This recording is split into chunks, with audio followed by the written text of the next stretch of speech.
In chapter 3 of Mila Griggs' book, Forged by Fire, she talks about brand values. This builds off of the other two chapters, and you'll see why in a second. The spark of this entire chapter is that getting to the core is where the true strengths of your brand will come from. You have to believe in those, and then even if it's crazy at times, follow them. Because once you have those core values, that is what you need to know that you are defined by. As Christians, we define our core values with the truth of God's word, as well as the many giftings he's given us. As we move on to the fuel, this is where she truly dives into what the core values of a company should be. We talked about last chapter how the why is the center of your organization, the center of your brand. From that, you get your core values. This is several words, up to 10 words, that really define who you are. She gives us a list, but each person has their specific list. That is your brand values. From that, you make yourself a value statement. This is all that you have to offer to the world.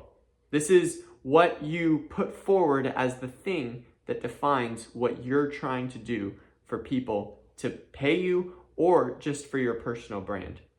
On page 85 of her book, she drops a pretty insane story, continuing on the fact whenever her husband went to prison. She says that one of her core values was integrity.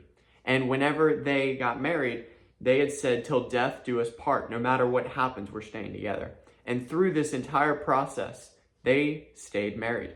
And while it doesn't go into much detail after that, the fact that she had integrity in that is amazing.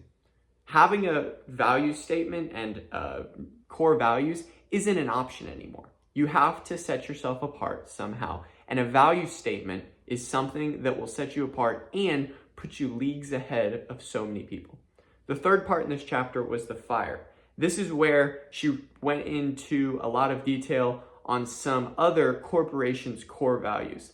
And there's several that are just super cool because what you find is they don't necessarily fit the regular mold of things. In the end of that, what you find is that if you don't have a mission, you're not going to have a commission. The last part of this chapter was the heat. This is where you put the pedal to the metal and you try to figure out your value statement. It's very important. And so how do you do this? The way she says you should do this is after you've found your why, which was done in a previous chapter, take several words. It may take a week, it may take a month, but find those words that really define who you want to be. From there, make a statement of all you have to offer to your clients, to people around you. This is how you can know what your value statement is. The action step for this chapter would just be to do it. Find those words that define you. Find those words that you want to live into. And through that, you'll be able to find a value statement that can be super helpful in your business, professional, and personal life. Thank you.